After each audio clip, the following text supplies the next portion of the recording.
Good afternoon from Los Angeles and happy Tuesday. It's Alyssa Corman, Ed Carson here with a look at the stock market today. And on today's show, we're going to be breaking down the chart action for Google and Yum China. But first, let's take a look at the major indexes. So we had the NASDAQ finishing down about 0.6%, with Google weighing on the tech-heavy index, and the S&P 500 finished just above the flat line, and so did the Dow. So overall, a relatively quiet session, but some big earnings reports that we're seeing the reaction to, and we will see the reaction to shortly. Yeah, absolutely. And you can see Google's such a big weight, not as big of a weight as Apple, but right. Google's such a big weight that it's going to have an impact.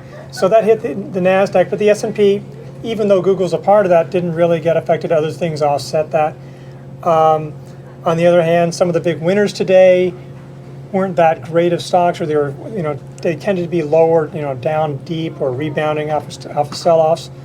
But on the other hand, growth stocks didn't really have a bad day either. I mean, for the most stocks. So it's just sort of like, ultimately it's sort of like, there it is. Mm-hmm. We're having another day. Not a big change. We're at record highs. So right. We're doing pretty well. Exactly. So we have the NASDAQ here just below record highs. Apple set to issue its quarterly report after the close. Finished the regular session down about 1.9%. We'll have to keep an eye to see what the early reaction is to the report.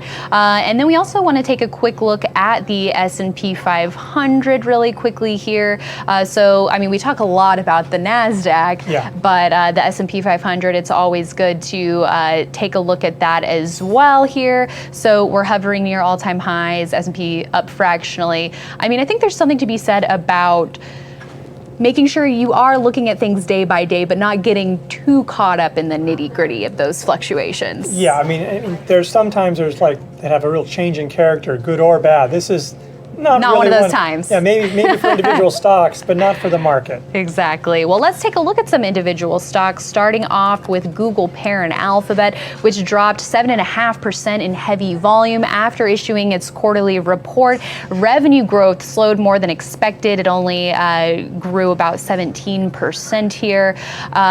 So the reaction wasn't too good with this report. So it's, as far as the big tech stocks, looks like a pretty mixed bag so far this earnings season. What's your take? Generally the earnings are positive. Obviously, a few names have gone negative. Intel, Xilinx, but we had Facebook, Microsoft, and a lot of other names. ServiceNow.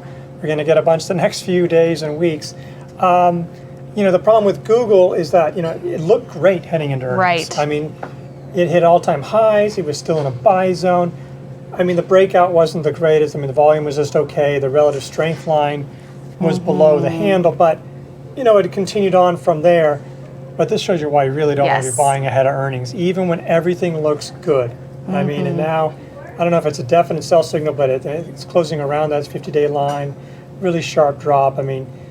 Anybody who bought in the last few days is, looking at a pretty heavy loss. Right. I guess if you wanted to buy it that day, right when it broke out, it would have been a good idea to at least take partial profits heading into the report. But this is why we always advocate for looking at stocks that are setting up in basis heading into their earnings reports, but then waiting until after the results come out and seeing that initial action to then decide whether or not to buy. Yeah, and if you do buy, there's also the option strategy, either to buy it just as an option or to hedge your bet. And we talk about that a lot. Again, there's some big winners off of earnings, there's some big losers, and Google is a big loser. All right. And on the upside, we do want to take a look at Yum China, which broke out of a base on its earnings report, closing the day with a 6.2% gain in heavy volume. Earnings grew 11%, sales grew 4%. But overall, the fundamentals here relatively choppy, and with top growth stocks, we like to see that earnings growth of 25% or more, accelerating growth. So the technical are looking really good here today, but the fundamentals maybe not quite up to snuff as our high standards of what we look for. Yeah, there's that ad campaign, okay is not okay. Well, yeah. In IVD, it's like very good is not okay. It's like we really want the best of the best. The cream of the crop. Absolute cream. The technicals look great. You're absolutely right. And it was nice that they beat earnings, but part of the reason why they have a pretty high composite rating in our thing is that they had really strong earnings a few years ago, but that expansion has slowed. That huge expansion of KFCs and others in China, it's a little slower now. So it's just you want to get the very best, and if you were to buy a stock, even just a China stock, would this be the one?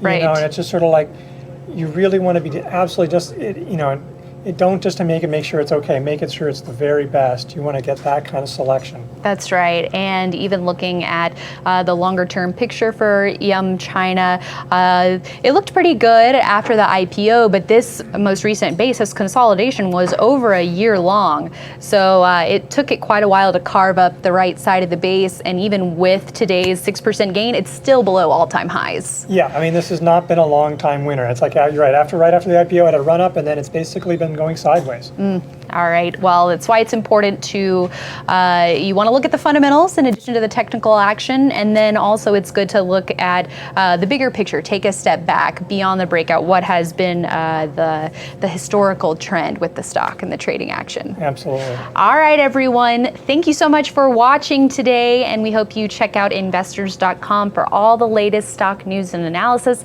You can also check out our content across social media, whether that's Facebook, Instagram, YouTube, or Twitter. You can also reach out to us on Twitter. We do answer questions. So if you have any questions, make sure you're reaching out. All right. Thanks for watching, everyone. We'll see you back here tomorrow.